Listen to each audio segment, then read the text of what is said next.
I thought we'd take a moment and reflect on our first video podcast that we did last week, Clay, because I had a lot of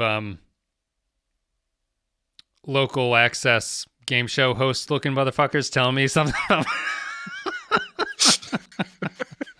like personally, they were calling you at your home? I think so. No. Yeah. Yeah, so we learned that I would like to say, we both got called out for having quarantine beards. Mm-hmm. I've had my beard for 18 years. Yeah, you've never looked different to me. So people can come at me if they wish, because I definitely have given up on doing anything hygiene related. I'm lucky I'm wearing these headsets because it's putting down my hair a little bit because I still haven't showered yet at this late hour of the day. Mm-hmm. But that's what it is. But we learned we can't put the clips, so it'll be a surprise to whatever people see for this one where we put clips out. If you're listening in audio, you still get the clip unchanged. I think, hear me out, puppet show. Yeah. I don't want to do it. You can pay somebody else to do it. Well, we were joking last time. We'll give you a free month of Patreon access if you do puppet show clips for us. We were saying last time when we did when we take our little break in between the clip thing, the 10 seconds of silence, we were like, dude, can they just see us? So we just sit there quietly. And I think that we should just sit there quietly as the clip plays over us, and so we'll come up with little bits or something that we can do. But anyway, let's get back into this. It's called Dear Doctor. It is the latest episode of Star Trek Enterprise, which is what we're going to be talking about right now. So I'm going to take a break. We're going to play a clip. If you're on YouTube, maybe you'll see something. Maybe you won't. If you're on audio, nothing will change. And then we're going to get into Dear Doctor. Even if I could find one, I'm not sure it would be ethical. Ethical? We'd be interfering with an evolutionary process that has been going on for thousands of years. Every time you treat an illness, you're interfering. That's what doctors do. You're forgetting about the mink. What about the mink? I've been studying their genome as well, and I've seen evidence of increasing intelligence, motor skills, linguistic abilities. Unlike the Valachians, they appear to be in the process of an evolutionary awakening. It may take millennia, but the mink have the potential to become the dominant species on this planet. All right, everybody. So, Dear Doctor is the 13th episode of the first season. It aired on January 23rd, 2002. Written by Maria Jacquemetton and Andre Jacquemetton. Directed by James L. Cutler. That's a new name. Unknown. I like how you nailed Jacquemetton, but you punted on Condor. I believe I've seen the Jacquemettons before, but this guy, Cutler, I don't think I recognize his name. In-universe date is unknown, but it's 2151. In this episode, in the name of non-interference, Enterprise withholds a cure from a culture that has been stricken by a planet-wide plague. And here we are. We got our first Phlox-centric episode, Clay, where he falls in love. He withholds cures from people. He has incredibly sexually tense confrontations with Archer, who's wearing a tight T-shirt in the bar. It's got everything that any kind of Star Trek fan would want. What'd you think? If you could give it to them, would you give it to them? I would, Phlox. What if they were really begging for it? Would you give that to them? This one, well, we've reached the episode that we've been hearing about since the last time it came up. People have been saying, "Oh, just wait till you get to that episode." Blah blah blah blah. Oh, really? Dear Doctor is one of those. Yeah, which of course I'm talking about the return of Crewman Cutler, which everybody was looking forward to. I'm glad you remembered her name. Yeah, I looked her up because I actually forgot it was the same woman from the cave episode. Yes, Strange and New so Worlds. I was depressed all over again when I found out she died at 36. Yeah, yep. Very sad. She has one more episode, I think, after this, where she comes back. Yeah, she's a returning character. Something you think that the show would probably do more with because of how limited the cast, the crew is on the ship. Especially since they've already behind the scenes gone like, well, we get nothing from Mayweather for the rest of this show, so you got to pad this out with something. Somebody already wrote the Space Boomer Freight episode. Damn it, I'm late. Dear Doctor, I like Dear Doctor. I think that Dear Doctor is is well made, and I think its biggest accomplishment is that it doesn't give you an episode that, to me, clearly shows why they're screwing up the Prime Directive in terms of the series, if that makes sense. So I think that they confound the issue here enough where I don't think there's an easy answer, really. I think that people can have preferences for what they think the right answer is, but I think that they did as good a job as they could making this a morally confusing issue that they're all trying to sort through. And that's about it. Not that that's about it, but that's like the primary takeaway that I get from this, is that I'm glad that they didn't screw up the conundrum, because I was halfway through and I was very concerned that they were going to screw it up, but I think that they did a pretty good job. But what say you about it? This is the best episode of the season so far for me.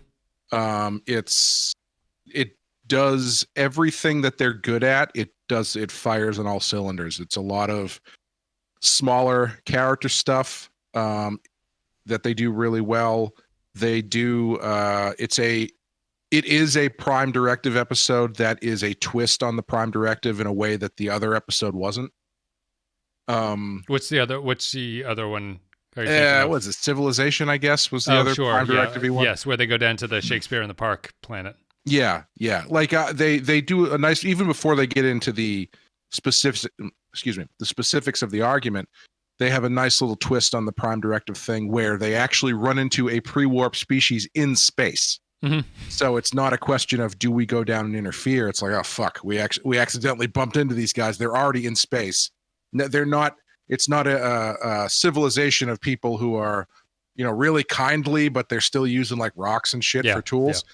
They are an advanced people, but they haven't gotten to that point yet.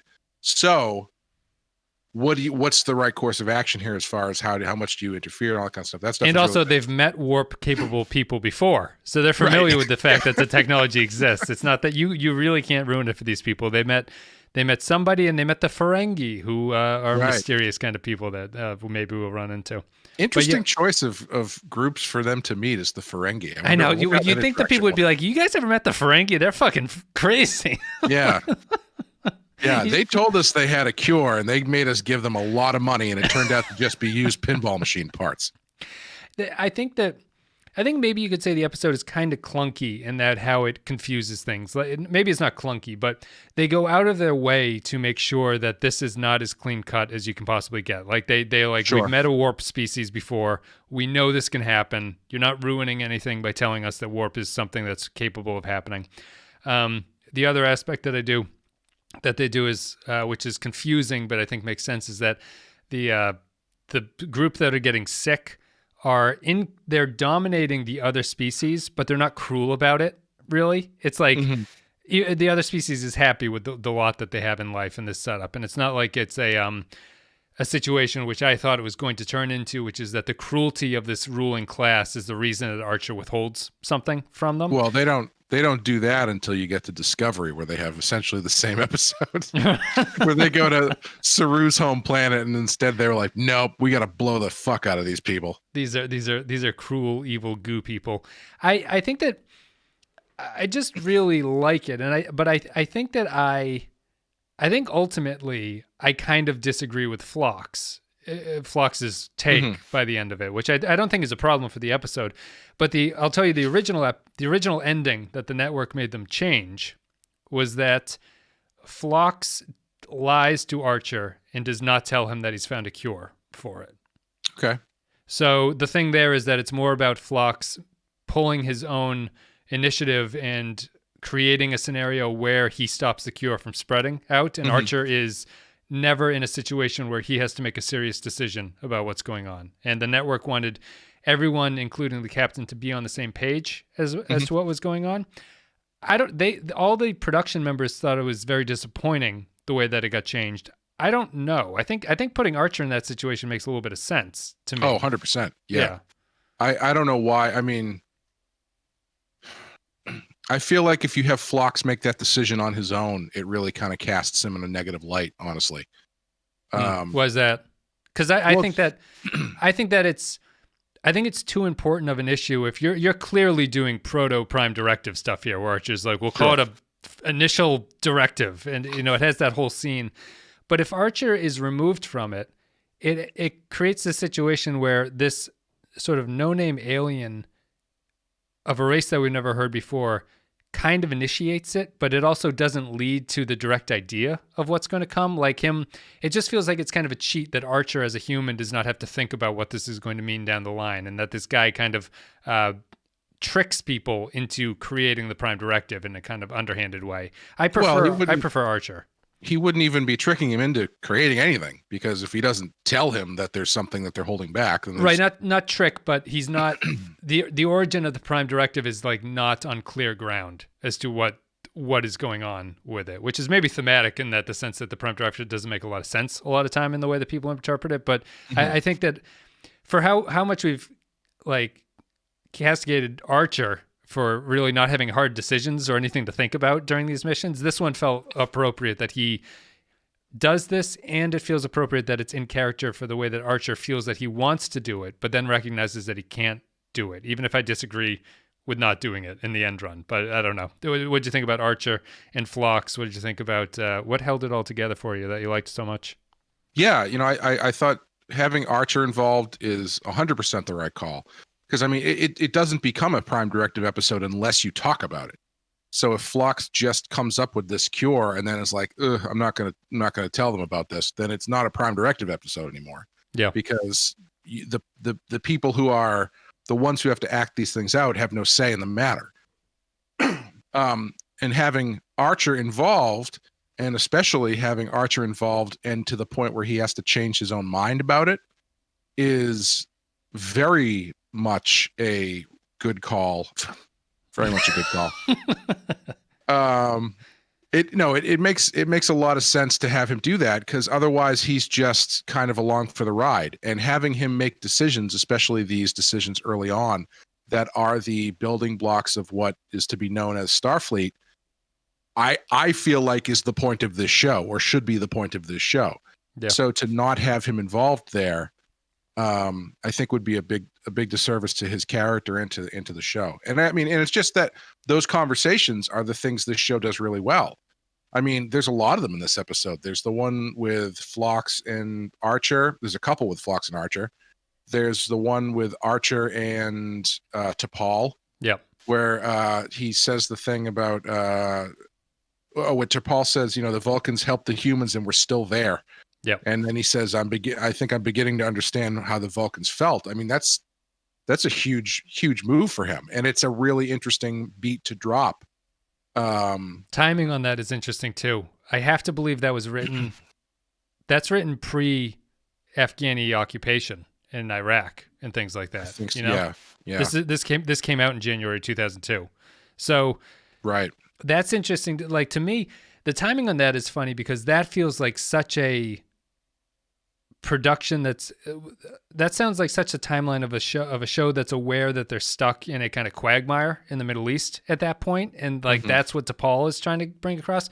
It's interesting that it comes earlier than that, and that she is divorced from that reality when she says that as a character. But I think it's a like, as much as they're trying to make the Prime Directive as a kind of prequel thing here, the episode itself, its ethics feel very of the era that it came out of, really, in a lot of ways. Like, it feels very early 2000s in a lot of ways. And I think maybe that's what harms it, because I think that the end result of what they decide to do is a very early 2000s kind of take on things. But yeah, it is. It's a I don't really know. Here's my solution, just to get it out of the way. It's curious to me that they don't just say, we have a cure. However, you have to liberate this slave society that you've built in order to get it. And if you guys don't start working together and sort of like being honest and like living up to, according to what like we consider to be decent values with it, you can't have the cure. Because I think that plays in this situation, because the two species are so cordial with each other. It's weird that one is kind of enslaved to the other when they're very sort of pleasant with each other, and very like, the worst that they do is like, they don't let us farm in this land. They give us all the food. They just don't let us farm for whatever reason. It's like, okay, well, is that not even more of a Prime Directive issue than just giving them the cure for the thing? to sort of alter their society. Yeah. I don't know, because I think that the problem you run into these Prime Directive episodes is that we never really run into an alien species. Like we run into humans basically, and it feels that they never have a Prime Directive episode where they're like dealing with two sets of like squid people. Right, who are eating each other or doing something that we can't even comprehend about what's going on. Yeah, that would be interesting. I would want to see that. So it's in that case, that feels like it's harder to write. But for these cases where they're clearly human, like the aliens are basically just humans who have little funny things on their heads, it always feels that the accommodation to not impact them is wrong. An Archer's sense. Like, if you were to tell me that these aliens don't believe in justice and fairness and things like that, I'd be like, I don't get that read, really, from these guys. Like, these guys seem to believe in that kind of stuff. And so when you have Prime Directives like this, that Prime Directive episodes that focus on it, I think the problem is it's just not weird and alien enough. Although, to the episode's credit, I think they push it as far as you can go with that kind of limitation.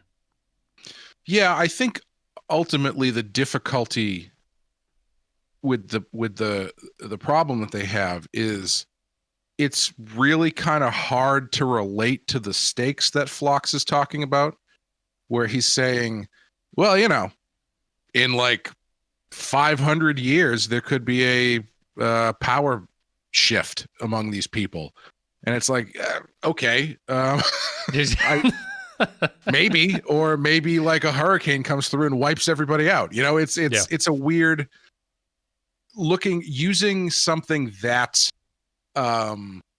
abstract almost. Yeah, that abstract of an event with that abstract amount of time. Yeah.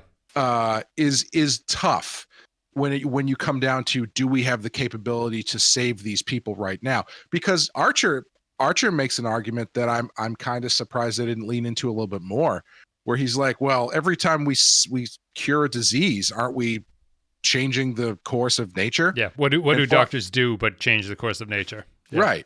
Yeah. It immediately made me think of not because it's like a 1-to-1, but it immediately made me think of Picard, the ending of Picard, where it's like the whole thing is about, letting time pass and do what it has to do, and then at the last minute they're like, nope. You got season 2. Undercut everything. Yeah.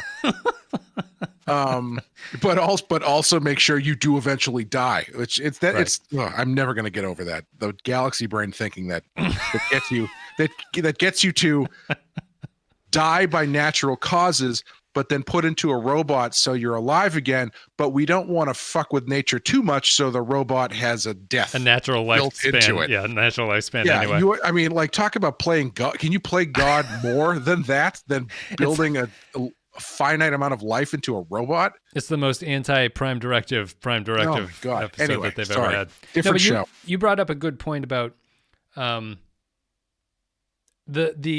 the other thing, that besides the sort of relationship that you have when it's too human of a species and you have a hard time divorcing yourself from what you think that their kind of ethical structure would be, the timeline is just so strange. I don't know about you, but I would personally rather live in a moment by moment thing where the ethics of the situation are all that you can really consider in that point, and that there's no real point of thinking that far ahead, because you have no idea what the dominoes are going to be by the time that you get to that point.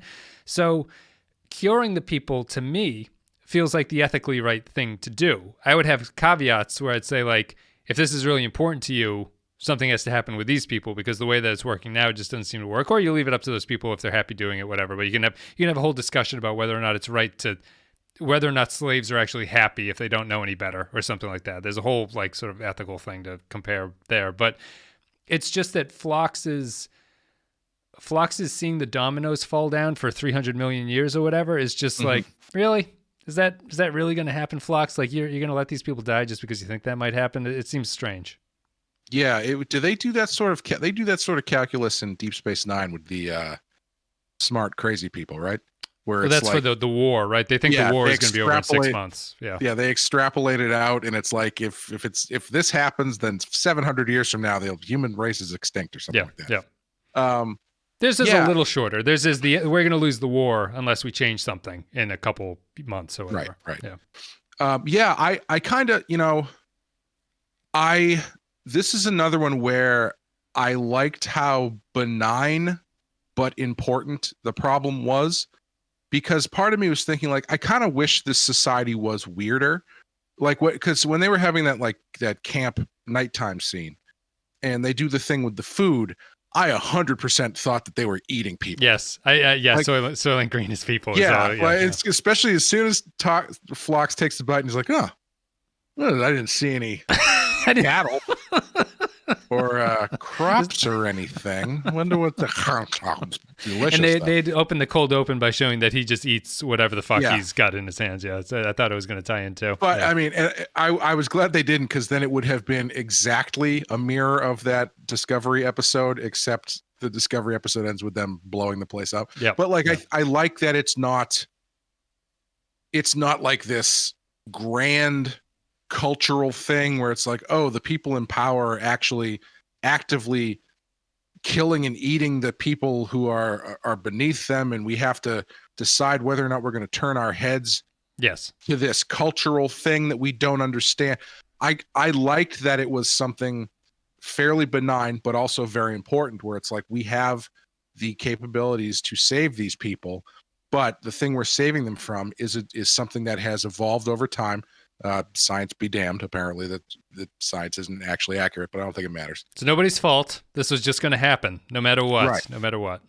Yeah. And I think I like that they get into that sort of minutia of it, where it's like, this is essentially an act of a natural disaster, for lack of a better term. Yeah. And it's like, if you have the ability to go down to this planet and stop a tidal wave from wiping out this entire city, is it ethical for you to do it or not? And I like that conversation, especially in this show, a lot more than if it was, weird people eating the subjugated race and blah, blah, blah, blah. It's a little weird that the subjugated race is like secretly super smart. Yeah. That seems like I know they threw that in there to make it a little bit easier to grasp that these guys are kind of shifting their role. And also, I think it's that the slave race can die out, and they won't just die because they can't be taken care of. Like they're going to be self-capable, even if this whole event unfolds the way that they think it will. I think maybe if they had shortened the timeline a little bit more, so it was like, if we don't, I don't know, maybe that even makes it worse. But if Phlox could look at it and go, like, this disease is going to, like, I can clearly see that the natural course of action here is this disease is going to kill these people off. And within 50 years, maybe 100 years, the power dynamic is going to shift. Yeah. And who are we to stop that? I think that's a little bit more easy to wrestle with or sink your teeth into than dealing with, like, millennia of incremental change and stuff. Yeah. But yeah, I think the other thing I thought was interesting was in that conversation with Phlox and Archer about the ethics of whether or not they should do this. Phlox says, there were two dominant species on Earth at one time, right? What if a alien species came down and gave the Neanderthals guns. Yeah, it gave the Neanderthals guns, and so they became the dominant species. And my first thought was, how do we know they didn't? Like, if I was Archer, I would have been, I would have fired back. How do you know that they didn't do that to Homo sapiens? Right. That sort of thinking is like, well, there's nothing to prove that A, didn't happen, and that B, it was a negative thing that it did happen if it did.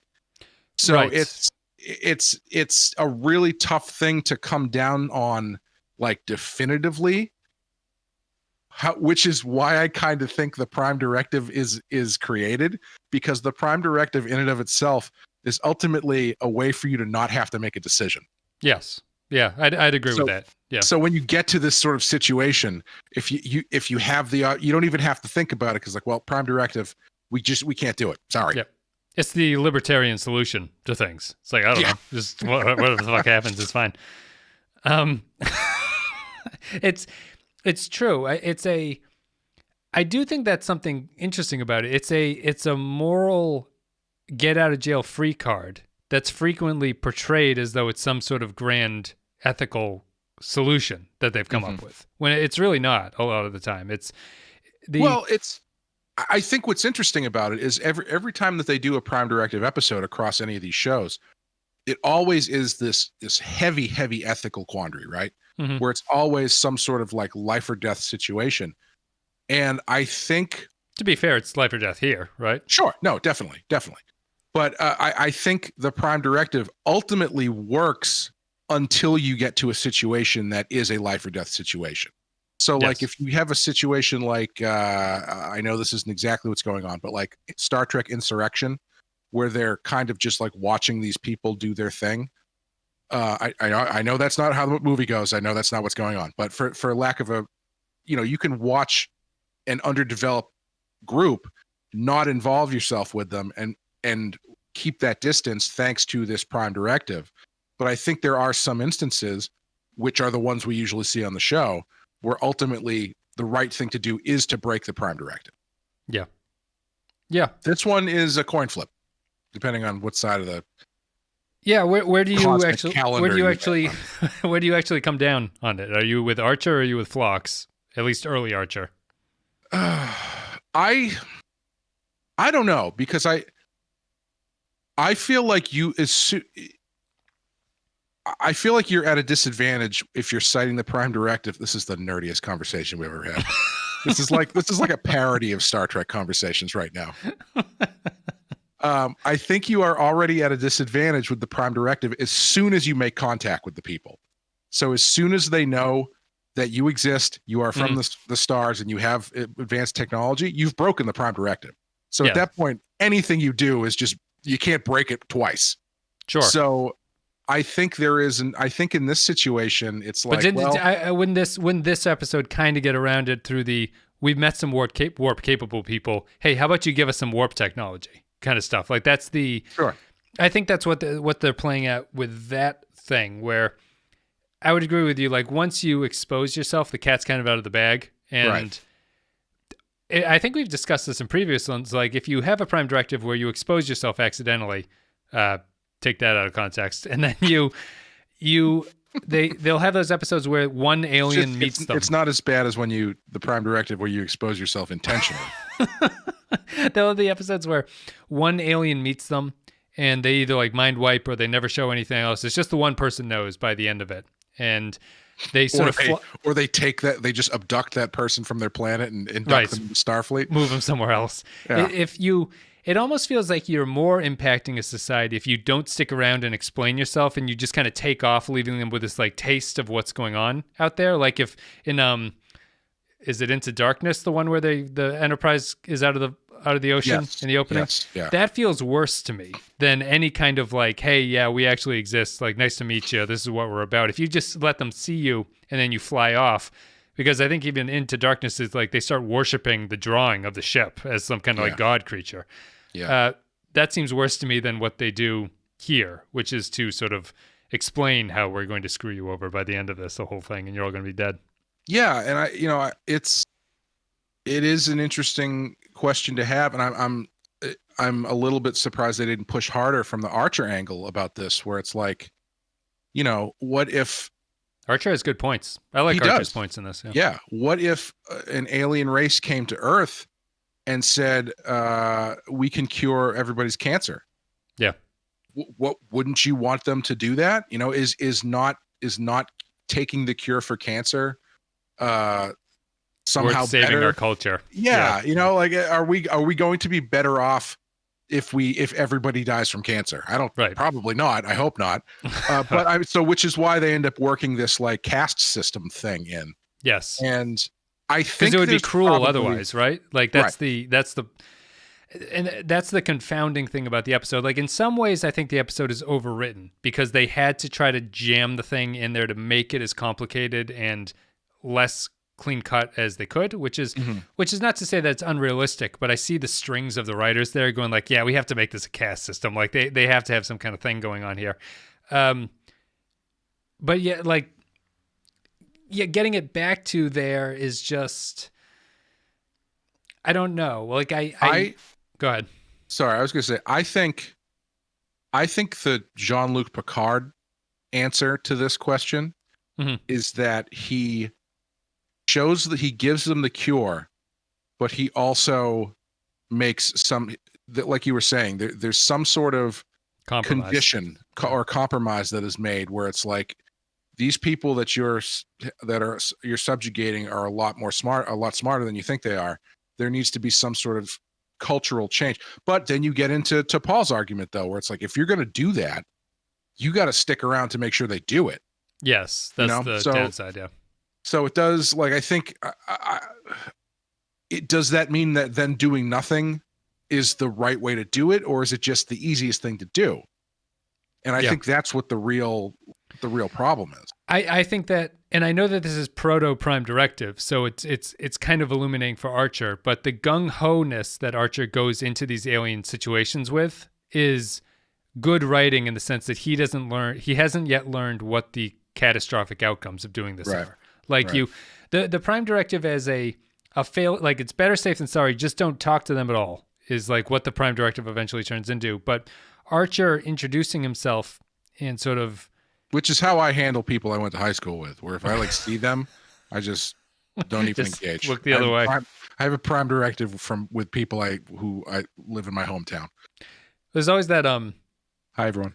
There's always that thing where you think you recognize someone, but you don't want to be like staring at them so you kind of give a couple quick looks, but then you're really not sure because your vision is all fucked up and you walk away not sure if that was the person, if they recognized you, if they were ignoring you at the same time, and you just go on not knowing.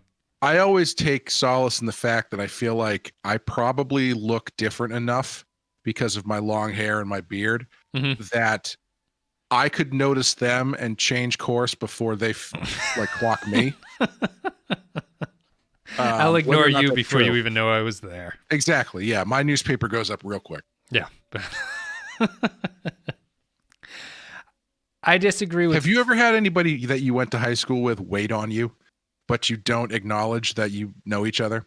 No, but funny. Well, my wife has a better story. When my wife graduated, she'll probably kill me for saying that. She tells the story. When she graduated high school, she was working as a caterer over the summer. So she had graduated. She had her job as a caterer, and she got a job and was sent off to this party to cater for, and she was serving a party for her graduating class that she was not invited to. Oh, that's brutal. She comes from and her boss even recognized it and was like, you don't have to work if you don't want to be here to do this with these people. Wow. But she was raised in an extremely tight-ass New Jersey suburb where this kind of thing would probably happen quite frequently. But she stuck through it. She said they tipped great. The parents tipped great, and she had an okay time. Wow. I mean, you stay just so you can spit in everybody's food, I guess. Oh, that is brutal. I hope it is. It's heartbreaking. Did she wipe the tears with all the tips that she got afterwards? She said that she said that she actually felt bad for the other kids who were there who recognized her. Seemed to take it worse than she did, was her opinion of it, that they thought it was more awkward than she actually did. That's reminds me of an episode of Cheers where this Woody's father-in-law, this rich guy, is having a party, like a classical music party, and he comes to the bar and strikes up a conversation with Rebecca and finds out, Rebecca is well-versed in classical music, so he invites her to the party. And so she's thinking, oh great, I'm going to have this really rich boyfriend, so she gets all decked out and everything. And when she gets there, it turns out that he wanted her to cater the party. Yeah. And so she goes into the back and she gets hammered and calls Sam. And so then Sam explains everything, and then she comes out and tries to, the rich guy's like, that's obviously really embarrassing. She can be my guest, but she's like shit-faced. Yeah. So she's, hilarity ensues as it does. But, oh man, that's a brutal story.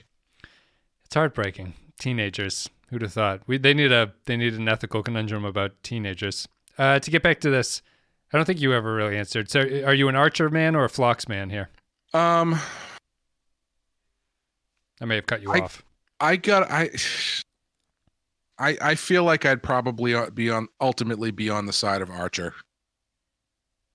Because I don't know. That's really difficult to have the ability to save a generation of people and not do it because maybe the other people might, it's difficult to. Do you ever think that he gets around? Because I think Archer's point about this is what doctors do is fairly devastating to Phlox's argument. I think. Exactly. Yeah. And it's like I said, it's tough to think.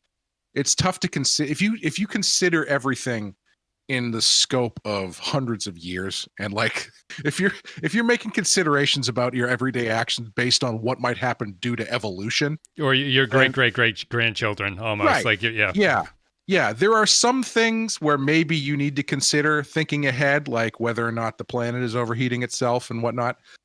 Saving enough for your retirement, hopefully. Yeah, maybe. I'm obviously not thinking about that one. Gotta have a job to do that. So everybody sign up for the Patreon. That'd be great. But yeah, I think in this sort of situation, it's tough not to choose to save as many people as you can. Yeah. I mean, especially where, like, I think you could make the argument that there's nothing saying that this is going to be the thing that wipes them out.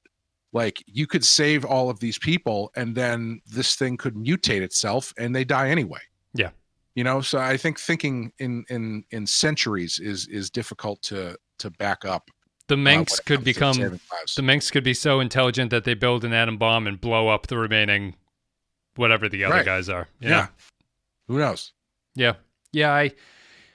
I don't know, because it feels like a fairly like you tell everybody you've got the cure, but give it to the Manx. And so, like, if you guys want this, you got to be real nice to them. Then maybe they'll give it to you. Right, which is kind of was my sort of initial compromise that you think Archer would do. Yeah. The episode gets around that by they're not really that mean to them, which is a tough thing, I think. Like, it's an episode that's like, this is slavery, but it's not that bad. Like, they're pretty nice to them. Like, it's not really, they have a lot of freedom. They can go where they want. They just can't grow corn here in this strip of land.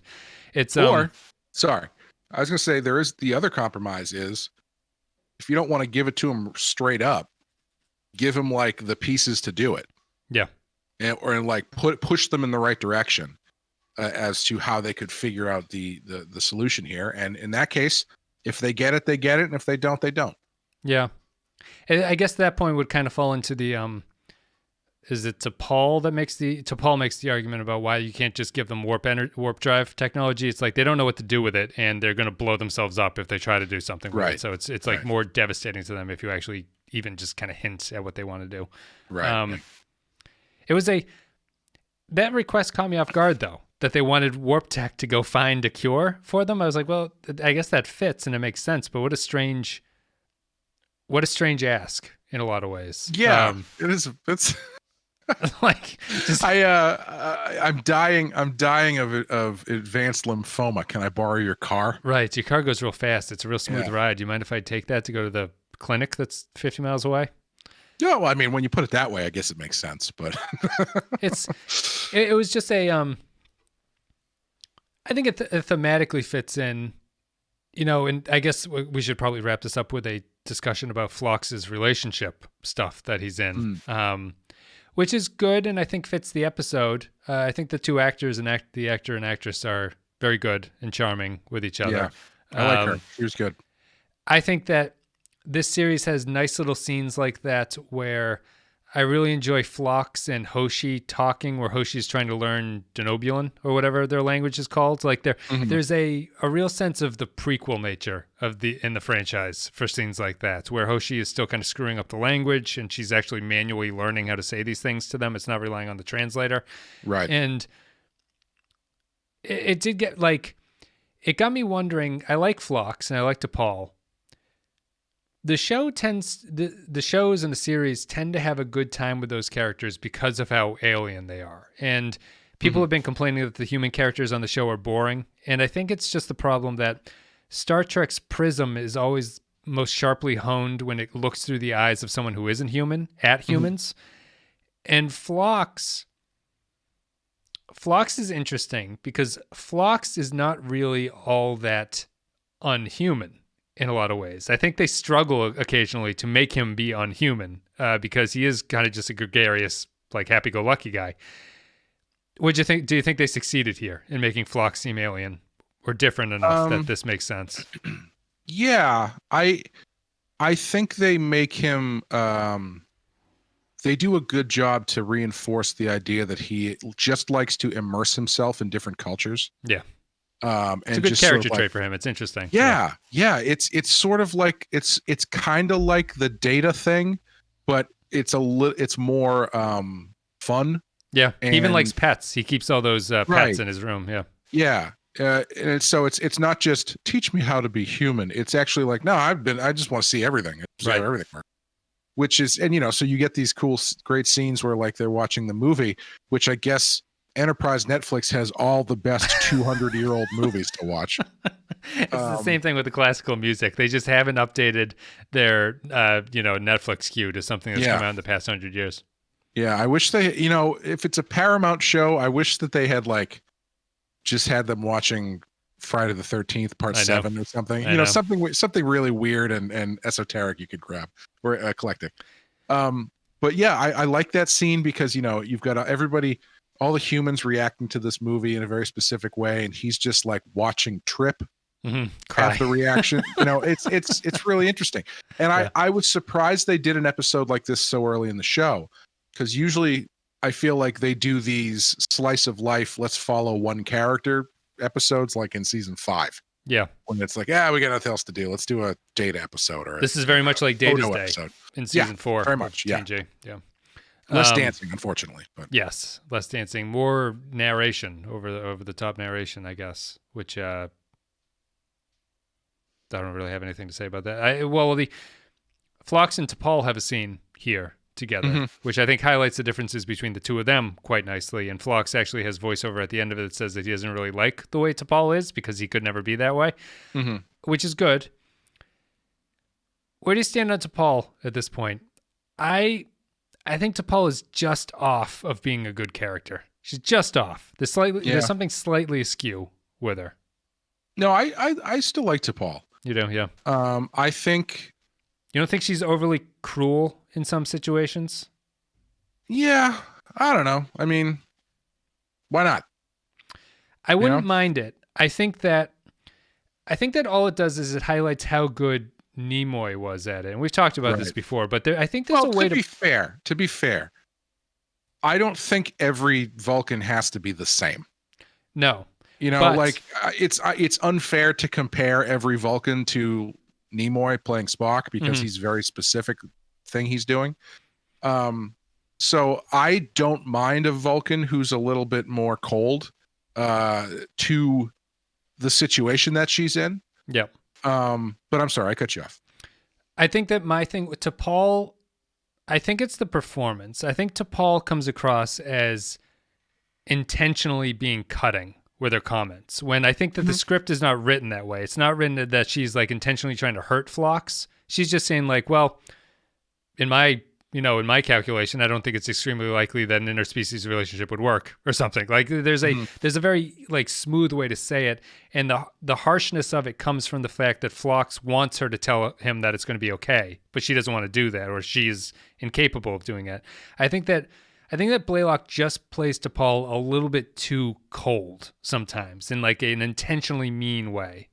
I honestly don't mind it because I think everybody else is fairly bland. Okay. As far as the humans go. Like Phlox is very interesting. Everybody else is just sort of like normal humans. So Yeah. I think the choices she's making to play her a little bit colder and a little more cutting do make her stand out from everybody else. Yeah. We'll see how she develops. I do like her. She has she's got a great physicality as an actress for the Vulcans, though. She moves almost like Saru in a lot of ways. Like it's kind of a gliding thing. Which, I don't know if that's just because that thing she's wearing is so tight she can't move. I know her ass is just unbelievable. But even when she sits, she kind of sits in like a meditative pose when she's in the captain's chair, and I think she's. I don't think I've ever heard anyone talk about it, but she's underrated in the physicality of this performance. I think she does a good job in it. She looks alien in how she moves around. That's it. Do you have anything else you want to say about Dear Doctor before we go to final thoughts? Yeah, I didn't realize eggplant was a fruit. I didn't fact check that, so I guess I assume it's because there's seeds on the inside. Is that what? But aren't all vegetables technically fruit?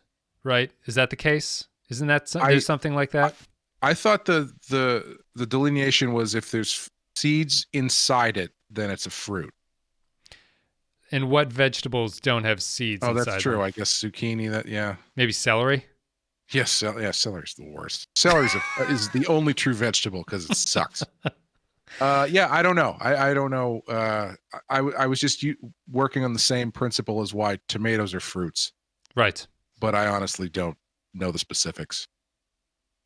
We'll wait for the Keiko botanists in the comments to let us know. I think maybe I'm just thinking of there's like 99% of things are fruit and there's like 1% true vegetable or something like that. But there's some minor difference between the two of them. Or tomatoes. I do know tomatoes were the first Russian in space, though. Tomato. Potato. Comrade. Tomatovich. Let's take a break. We'll play a clip from the episode. We'll see what happens with the second one. And then we'll be back to read patron thoughts and give our final thoughts about Dear Doctor. Well, what are you suggesting? We choose one species over the other? All I'm saying is that we let nature make the choice. The hell with nature. You're a doctor. You have a moral obligation to help people who are suffering. I'm also a scientist, and I'm obligated to consider the larger issues. 35,000 years ago, your species coexisted with other humanoids, isn't that correct? Go ahead.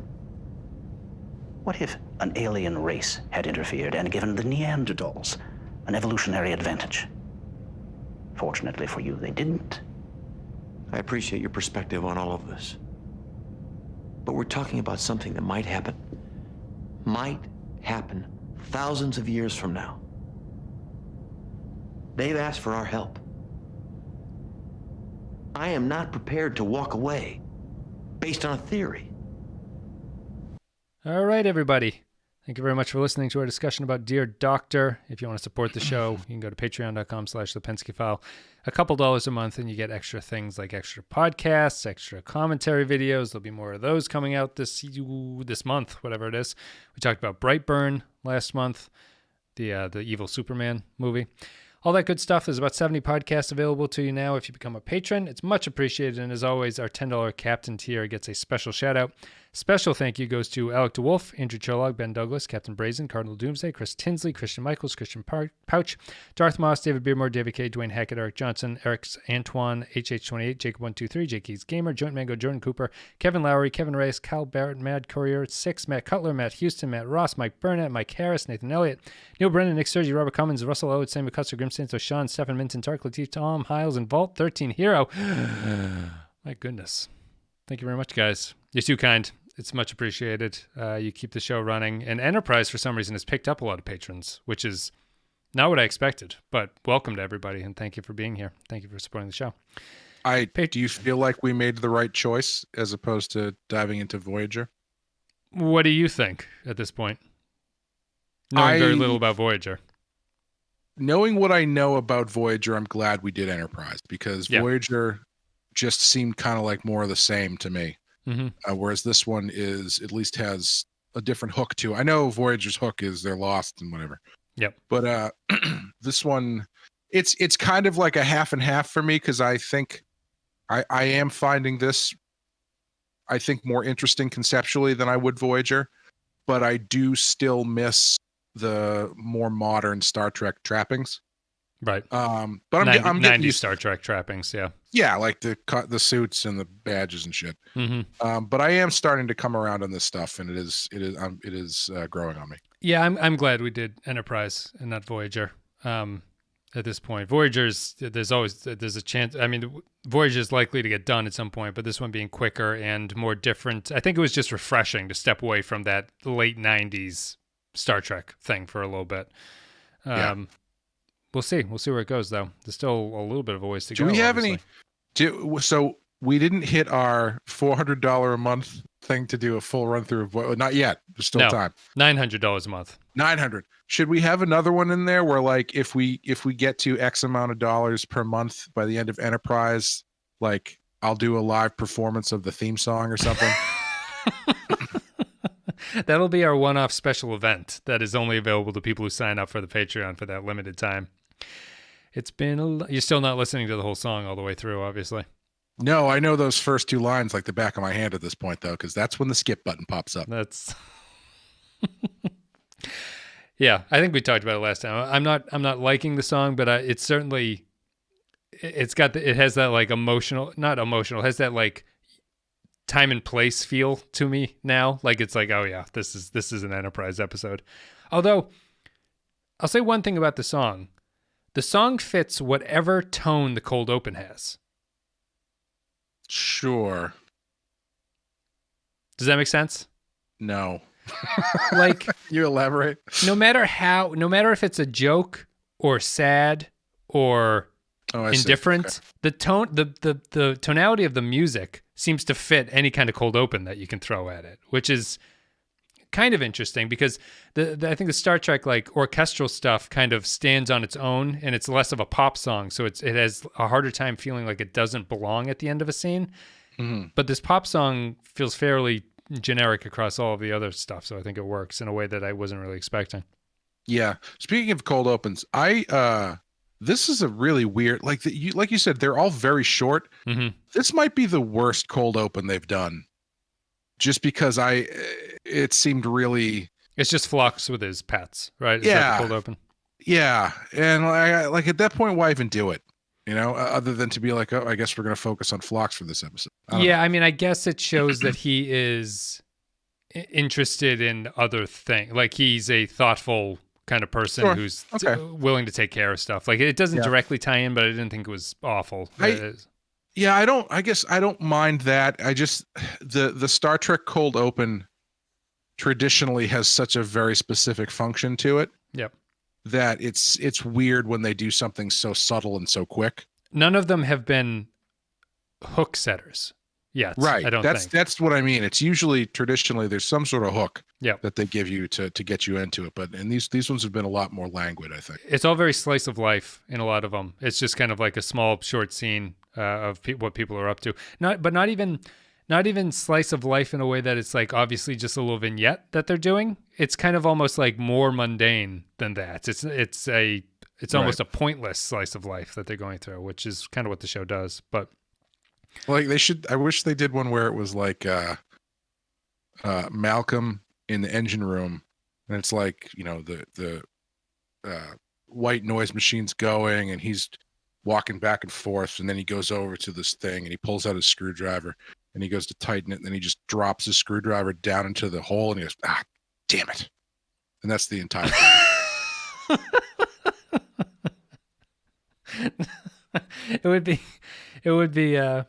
It would be in service of the plot, I'd assume, with characters such as them.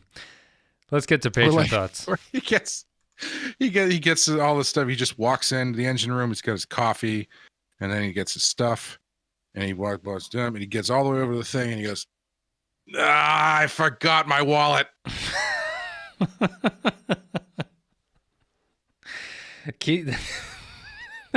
Pours the bowl of cereal, goes to the milk, and there's no milk in the jar, and it's just like, that kind of stuff. Phlox. Patrons leave their thoughts about upcoming episodes. We read them on the podcast. There's a lot of them for Dear Doctor here, so Clay, I'm going to try to get through them fairly quickly. Vault 13 or you get a shot of Malcolm's We're off to room. a good start. Sorry, I'm just fucking with you now. You get to Malcolm's room and you get a shot. His fridge is just full of cake. Proceed. Vault 13 Hero says Vault 13 Hero came early. He obviously wanted to talk Dear Doctor from the very start of the comments being available. Dear Doctor, first off, I love Phlox, and this is a great showcase for an alien perspective of a moral dilemma. Tough decisions for both Phlox and Archer, and I like how the Menk were handled, as you could make arguments either way as to whether or not they were treated fairly. If this was early TNG, it would have been played too corny or involved the Space Irish, but Enterprise does a fantastic job keeping the tone right. Overall, a great Season 1 episode, although it lays on the Prime Directive foreshadowing a little too heavy at one point that would make some eyes roll. I also have to say that you and Clay make a very cute washboard. Oh, thank you very much. That's really funny, because if it was the Space Irish, I can imagine Phlox telling Archer, and then Archer just goes, "Don't give the cure to these fucking people. Just get them off my ship." That should be the finale with Riker and Troy coming back in time to stop this from saving the Space Irish. Matt Ross says, at first this is a nice sweet story with an interesting look at ourselves, including the mixed messages from Cutler. However, with the aliens and their disease, I'm really confused by presenting Phlox's cure as a problem or an unwarranted interference. So they give some pain medication on the basis that other less advanced race will develop genetically and the superiors can find the cure on their own. I'm not sure that this was the right decision, especially because there was a way that both races could survive. And while I'm not thrilled with the decision, it's an interesting and difficult dilemma when they don't fly away happy. It gives we the viewers a look at an idea of a Prime Directive and difficulty in trying decisions that would have been, and the difficulty in trying decisions that would have been made when meeting new races. Jakey's Gamer says, for some reason, a future where everyone listens to classical music and only watches pre-1960s movies doesn't bother me, but I find the idea that they're still writing letters and storing things on physical media a bit odd. Oh well. They do a Physical good job. media has no place in Star Trek. They started doing it in the newer shows, and they still do it now, and it really bothers me. I don't know why. Photographs, paper, all that stuff, it just doesn't feel like it fits. And then, all of this, you eventually get to Picard, where what's-her-name has a dorm room full of pictures that she took with a Polaroid camera. Yeah, which are dated accurately. So you can tell how old they are instead of just printing them out. Yeah, it is weird. Is it just because, in TNG and stuff, when they used to handle those little pads, that was like futuristic, but now we all have iPads, and we'd be like, well, it looks like he's carrying an iPad around. I don't know what the difference is. They like that stuff for some reason. I think it's just analog stuff just doesn't feel futuristic, Yeah. So when you got people pulling out hard copy photos, it's like, all right. And I mean, there is a little bit of hindsight where we now live in the 21st century, and photos are very common. Hard copy photos are very much not common. Yes. So I think that is part of it, but it just feels weird. I don't know.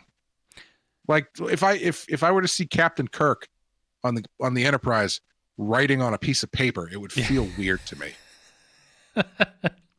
Although when they used to have him, they always had those scenes where the yeoman would come over and give him something to sign, and she would give him a pen, and he would write something. Like that's a good point. But you imagine it's just a stylus, and he's not writing on an actual piece of paper. I mean, that stuff is just always so funny to think about. Like when in Wrath of Khan, where they go into his room and it's decked out with like antiques from the 18th century and shit, and it's like, I guess that stuff just has no monetary value, so it's really easy to get. I don't know.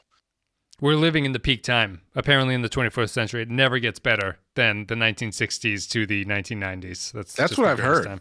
Yeah. Jakey says, they do a good job here presenting different points of view throughout the various dilemmas, and it's nice to see Archer develop as a character and learn from the experience. I love the scene between him and T'Pol in his ready room discussing whether or not they share warp technology. That kind of stuff is where Trek shines. There's a little too much going on overall, and I think it could have been more focused, but it's a good episode that shows us and the crew why the Prime Directive will become important in the future. Archer's on-the-nose comment notwithstanding. Stephen Minton says, this is a quiet episode that I enjoy very much. So many good scenes. Structuring the narrative around a letter is not new to Trek, but works great in this episode, and it helps that Billingsley is probably the best actor of the bunch. Phlox's perspective as a self-assured outsider really allows us to examine our humanistic impulses when faced with the suffering of others. I'm not sure that I agree with Phlox's position or Captain Archer's ultimate decision. Is the fear of playing God justified, or is it a lazy excuse to sit back and do nothing? There's the point, Clay. Is there not a middle ground between the two extremes? When you examine it closely, I think that the philosophical position will one day be called the Prime Directive is itself a deeply flawed concept. But here is an honest attempt at looking at the ethical implications of interfering with other cultures from multiple perspectives, and I appreciate that. 5 vials of a cure that I will withhold from you for very good reasons out of 5. That's a good point, Stefan. I think you basically summarized my problem with the Prime Directive. He should do the show. Maybe. I'll just cut him in. I'll take out whatever nonsense I said half an hour ago and cut him in. Will Yates says, great world building again, and I'm glad we finally had a Phlox-centric episode. It's denobulans, I think. I always want to call them denobulans, but I think it's denobulans. Seem interestingly full of contradictions. I really keep liking hearing the alien languages before they can translate them. The idea of 2 intelligent beings coexisting on the same planet makes my sci-fi spidey sense tingle. I think Archer is evolving nicely as a captain. It's a shame, though. Archer was doing fine explaining the Prime Directive with other adjectives. I did like that one line that kind of very casually called out how silly Star Trek races can be, when I forget who it was, but they were like, generally when we come to a planet, there's only one kind of people on this planet. It's really rare that we have 2 different types of people on a planet that we visit.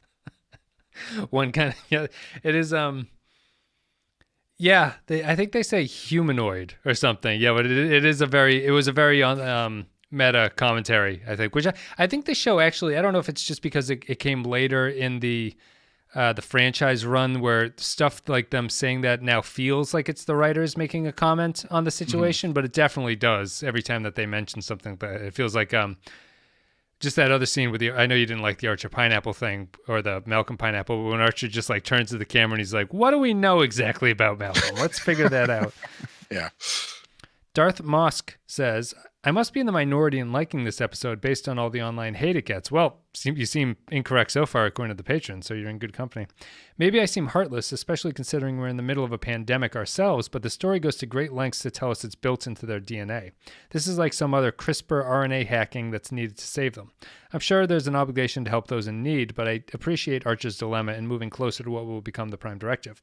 Continuing to love T'Pol dropping knowledge on my boy Archer, reminding him that getting deeply involved in this planet could wind up being like the Vulcans on Earth. So he kind of mentioned something that I think is interesting.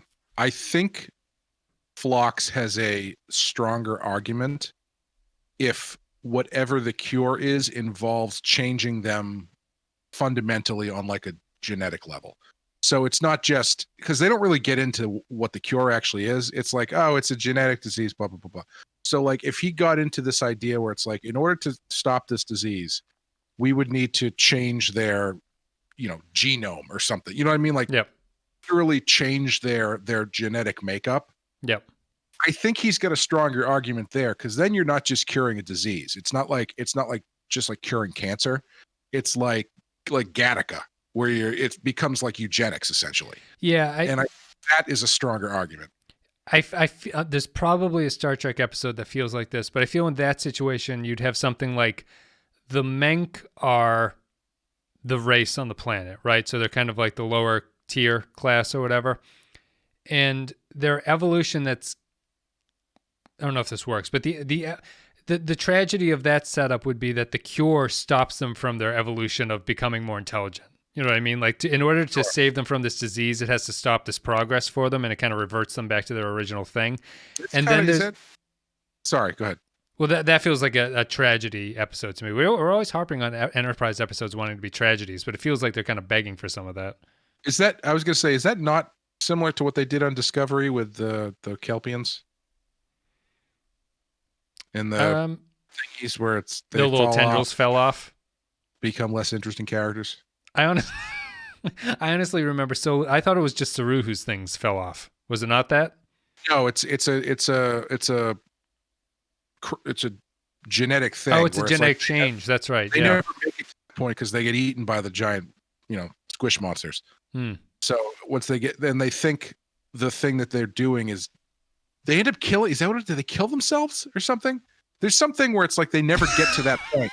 No, Right. it's something like that where they never get to that point because of they're told that the thing that is happening is some sort of degenerative thing, but Yes. it's actually them like evolving to their next form or whatever. Yes, I remember that now. Yeah, that's why they didn't want to explore the their god creature place or whatever, but that's actually them evolving into the nearest thing. Point Extra G says, Dear Doctor borrows from Data's Day, giving us a look at the episode from a specific character's eyes, once again with a letter to a colleague. And just like Data's Day, they find a way to give Phlox a very different perspective, but also make that perspective understandable and relatable. Phlox has been one of the more interesting characters, and it looks like episodes focusing on him should do well. I liked his scenes with Cutler, and it's sad that real-life tragedy reared its ugly head and intervened with them. As for the A-plot, it's a Prime Directive episode without the Prime Directive. It unfortunately borrows from the poorer of the TNG staple in this case. It's still a good episode, though. I am really disappointed that, well, I guess upset is the right word to use, that the actress who played Cutler died, because I really liked her in this episode. She had more character to her in this episode than I think most of them other cast have had up to this point. Yeah. She was just really engaging, and it's a shame. Yeah. It is. It's a shame for me, is what I'm saying. No, I know it's surprising. She is good, and you think you'd think like DS9 did such a good job with the character building. You think the smallness of the ship on Enterprise would lend itself to an extended cast. You would think, because there would be. It's a show where it's justified to have the same ensign walking around all the time, like being the chef or something, because you never see anybody else new. Eric McGowan says, Dear Doctor, the first truly great episode of Enterprise for me, probably my favorite of Season 1. It reinvigorated my hopes for the show after a string of bad episodes. I like almost the rest of the episodes of the season from this point onward, so Dear Doctor is a pretty clear dividing line for the good and bad parts of Season 1 for me. 5 out of 5 for Dear Doctor. Interesting. Neil Brennan says, Dear Doctor, if someone issued a sort of, directive asking me to choose a, let's say, prime candidate for my favorite episode so far, this might be the one. All except for Archer's speech.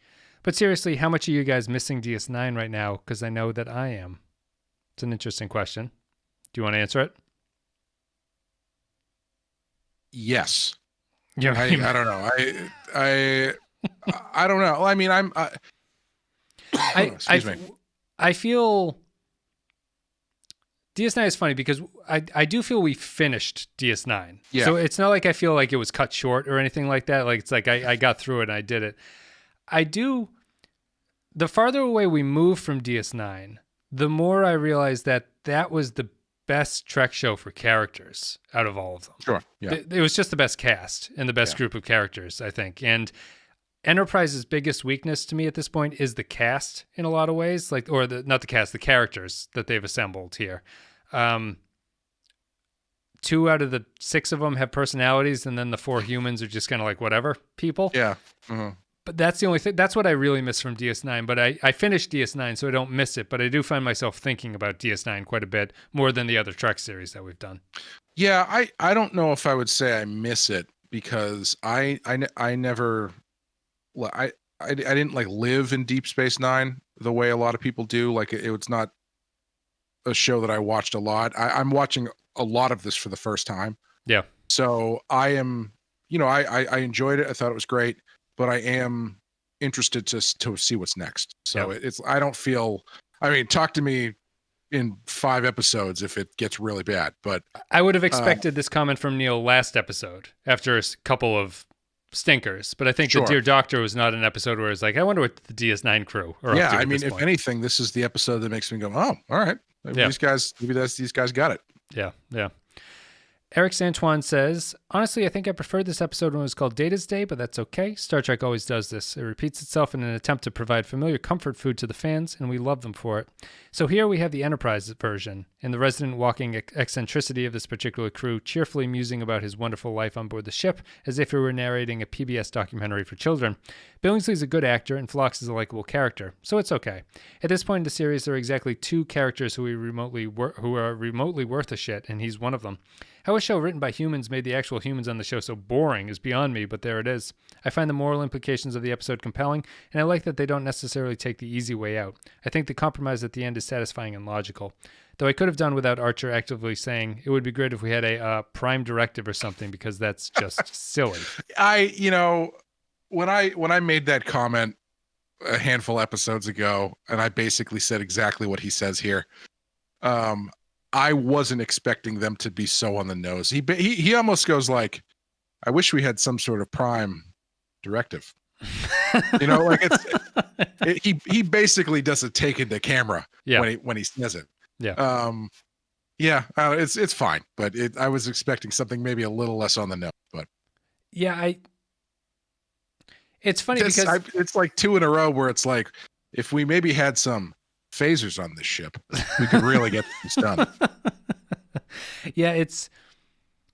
It's a weird lack of subtlety, because you can have that exact scene and just don't have him mention anything about Prime or Directive or any of the immediate entries that show up in the thesaurus when you look up either of those words, right. And you're totally fine and you get what he's talking about.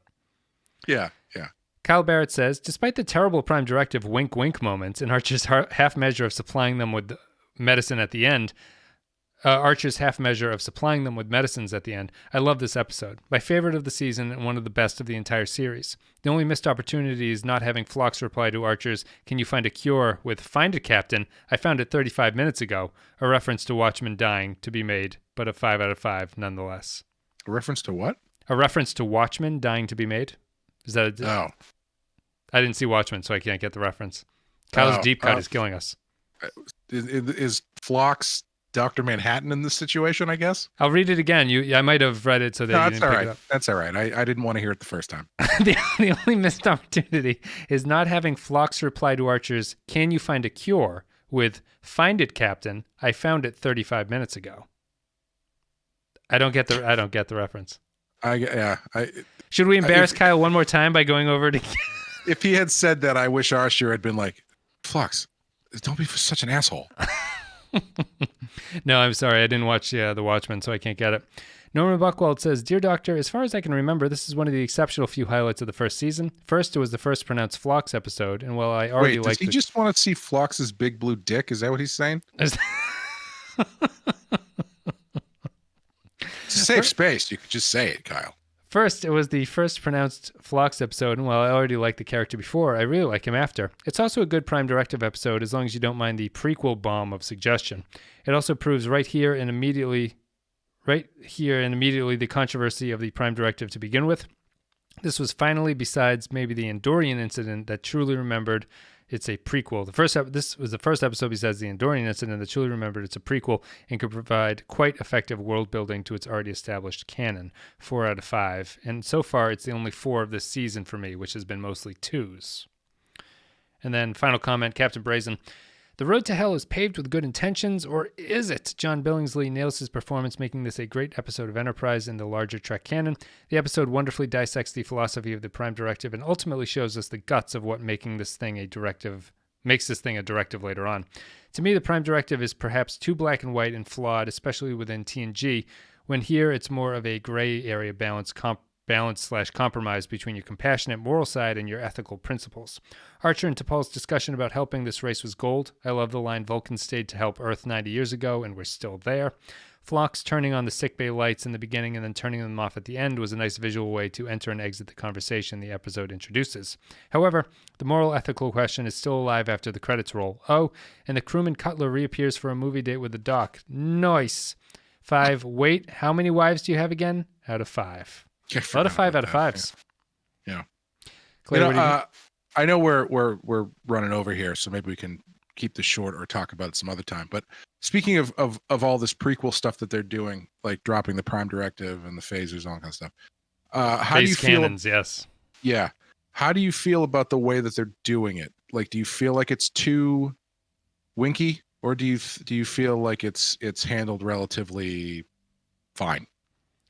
I actually think it's fine for the most part. It's only when I think back and realize how much of it they've done, like they did the holodeck too, lest we forget that they introduced that technology. It does feel that they do it too often, but it doesn't it doesn't bother me for some reason. Do you feel the same, or do you think that they're pushing it out too much? I do. I think the key is that they're doing it fairly naturally to the story that they're telling. It doesn't feel like a fan service for it doesn't feel like this is the third, this is episode 3, who hasn't been in the movie, let's call up Chewbacca, it doesn't feel like that. It also doesn't feel like holodeck wasn't even the point of the episode. It was right, it was just kind of a technology that they had, and it's not even a thing where like Trip or Malcolm is like, I need to get the schematics for that. It's not a Marvin Berry in Back to the Future moment. And I think they're handling it better than the stuff that they do on Discovery, where like you end up having Captain Pike go, I don't want to have holographic communications on my ship ever. Only screens. Like it's not like that. So it's actually, I think they're handling it pretty well for the most part. Yeah, that's a good point. Discovery does do it. Discovery, I guess the difference there is that Discovery, when it does it, it always feels like they are desperate to explain something that they've set up poorly to start with. It feels like it's an out to a situation. Right. Yeah. And here it feels like it's more just like kind of happenstance that they run into things. And I think that's an important distinction to have between the two of them. Yeah, I think so. Thank you, patrons. A lot of thoughts on Dear Doctor, a beloved episode, apparently. A lot of 5s out of that. A lot of people saying their first 5s. Clay, what are you going to give this one on our scale of 1 to 5? I'm adding it to the pile. This is a 5 for me. Wow, interesting. Yeah. I like this one a lot. Is it a 5 for me?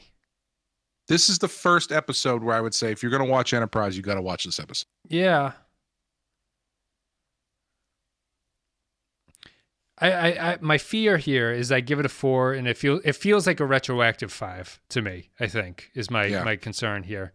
So what you're saying is you're considering if you give it a 4 now, what's going to happen? Say, I don't know, 500 years in the future. Right. Exactly. What will my great grandchildren think if I give this thing a 5 right now? I will. Did I have a problem with this episode? I don't think I talked about any problems really.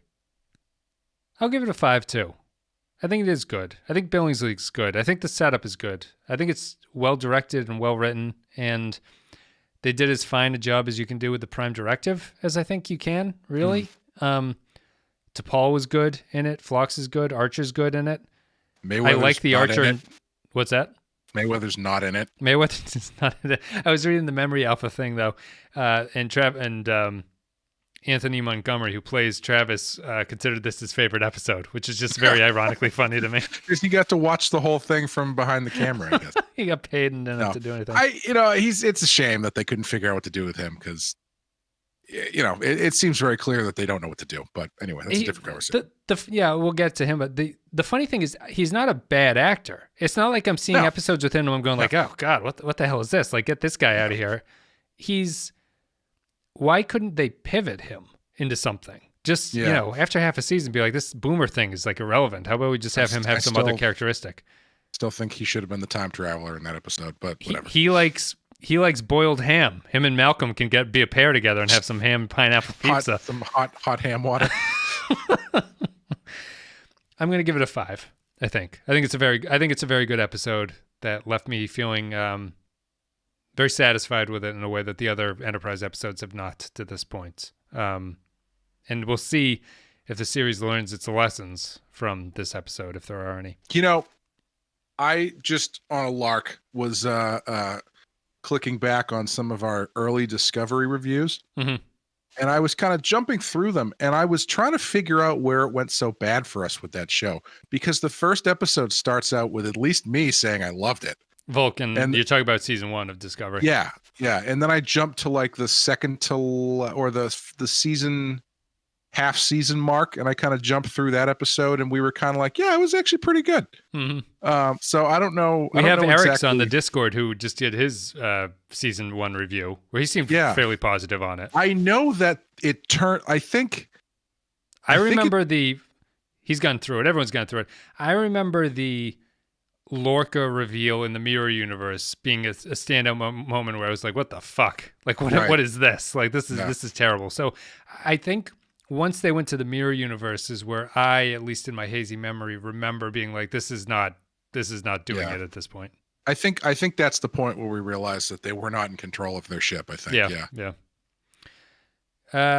That's it. 5s for both of us. Thank you, patrons, for listening to the show. Thank you for supporting the show, patrons, and everyone else. Thank you for listening very much. If you want to support the show, patreon.com/thepensky-file. Otherwise, all the social media links are down below. There's a thepenskyfile.com/links. You can go there, all the social medias.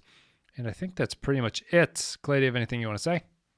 We got a new Rotten Horror Picture Show coming next week. We're doing the other half of our Ty West retrospect. I don't know.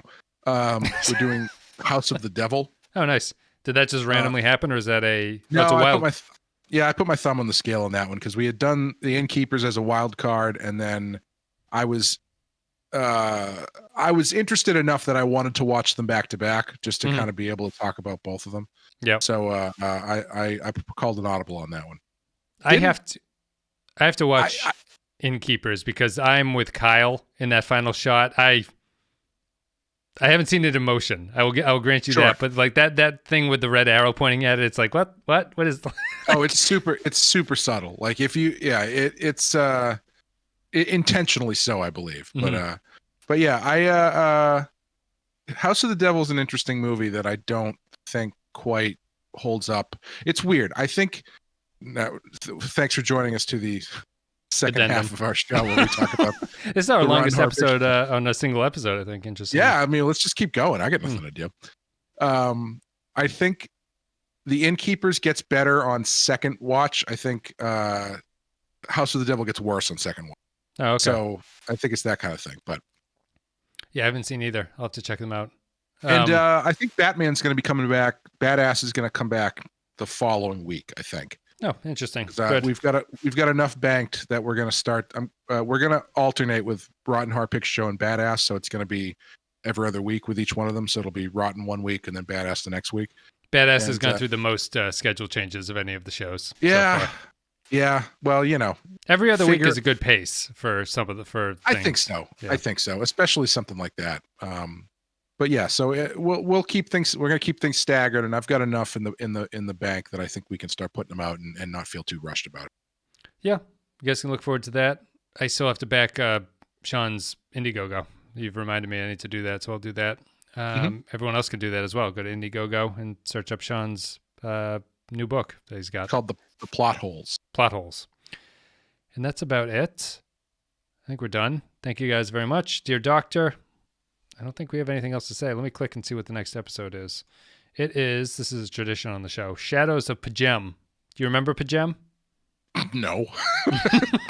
Do you listen to the show? I don't remember that shit. What the hell is Pajem? Pajem is the temple that the Endorian incident took place on, the Vulcan monastery.